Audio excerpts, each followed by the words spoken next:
Je voudrais, avant toute chose, exprimer et présenter mes condoléances d'abord aux familles de personnes décédées au cours de ces pluies diluviennes. Nous avons noté 6 décès sur l'ensemble du territoire national.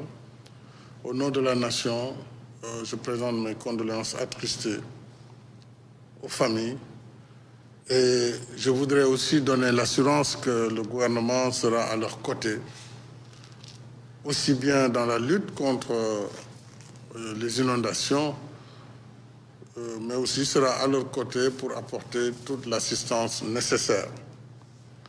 Je dois aussi préciser que nous sommes dans le cadre du dérèglement climatique, qui est un phénomène mondial, global, qui fait que de plus en plus, nous aurons des situations difficiles, soit des inondations ou des sécheresses.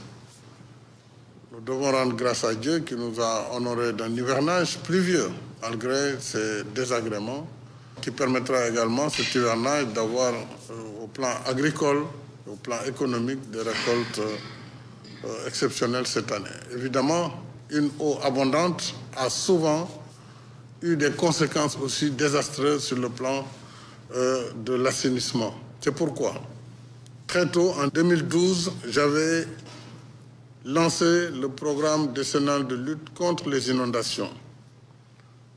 Vous m'avez fait le point et il serait important que ce programme soit poursuivi, puisque nous aurons noté que partout où de l'investissement a été fait avec des ouvrages structurants, quelles que soient les quantités d'eau qui sont tombées, cette eau a pu être évacuée par la suite.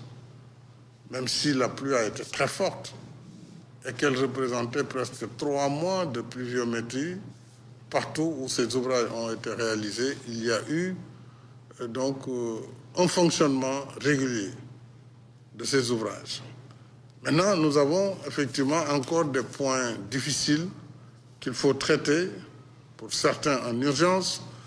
Nous avons le problème du bassin versant du marigot de Mbao, qui connaît de graves situations, que ce soit à Kermassar, de l'unité 1 à l'unité 20, mais aussi du côté de Aladji Paté jusqu'à Camille Basse. Je pense que quelque chose d'urgent doit être fait.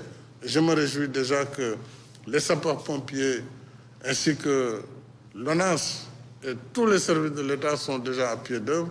Et nous allons mobiliser des ressources tout à fait nouvelles pour que ce travail soit fait, mais aussi dans les régions, puisque dans les régions, nous avons noté également beaucoup de pluie qui a été enregistrée, et des dégâts importants parfois, que ce soit à Sokone, à Palmarin, à Khombol et dans d'autres localités du Djolof.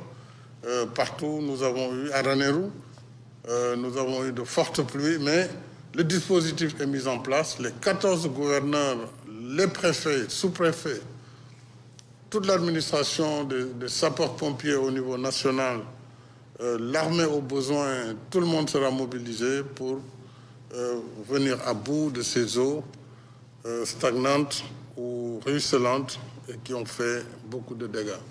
Alors, pour accompagner ces efforts, j'ai décidé de mettre en place un budget d'urgence de 10 milliards de francs CFA, dont les 3 milliards serviront d'appui direct aux populations sinistrées sur la base des rapports des gouverneurs, préfets et sous-préfets en relation avec les maires qui sont dans leur localité.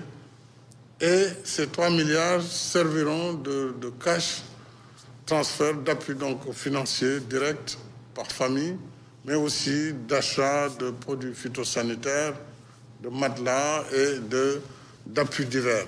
Mais aussi, il y aura une partie vivre pour des familles qui ont aussi perdu jusqu'à leur ration mensuelle. Et les 7 autres milliards, justement, serviront à accompagner les services des sapeurs-pompiers, de l'ONAS et de l'achat de matériel supplémentaire pour en tout cas l'évacuation des eaux de pluie. Le gouvernement va présenter prochainement la situation du plan décennal de lutte contre les inondations et surtout un nouveau schéma pour que des financements complémentaires soient trouvés afin de boucler ce programme décennal. Donc, à cette occasion, certainement, toutes les informations seront mises à la disposition des populations. Pour terminer, puisqu'il s'agit de changement climatique, nous devons savoir que face à ces fléaux mondiaux, il y a deux maîtres mots, à savoir l'adaptation face à ces phénomènes. Il faut que nous changions de comportement. Ce changement de comportement doit commencer par l'arrêt d'installation ou de construction sur les voies d'eau. Il faut que nous respections également les tracés des cours d'eau, qu'ils soient anciens ou moins anciens. Et il nous faut aussi faire de l'atténuation, atténuer les impacts. C'est un peu les réponses que nous apportons. Et ces deux comportements devront nous permettre vraiment de faire face à ces changements climatiques dont on ne connaît pas encore les portées. Et il y a une étude récente qui montre que jusque-là, les grandes tempêtes allaient vers l'ouest et arrivaient sur la côte est américaine. Et de plus en plus, on voit qu'il y a aussi une sorte de changement de direction. Alors, si ces tempêtes devaient venir vers chez nous, vous voyez les dégâts que cela pourrait causer. Donc, soyons vraiment alertes. Soyons aux côtés des populations. C'est ce que je demande à l'ensemble des ministres, des responsables politiques, mais aussi, surtout les élus, les maires, les présidents de départements, qui soient au chevet des populations et pour leur apporter soutien et réconfort.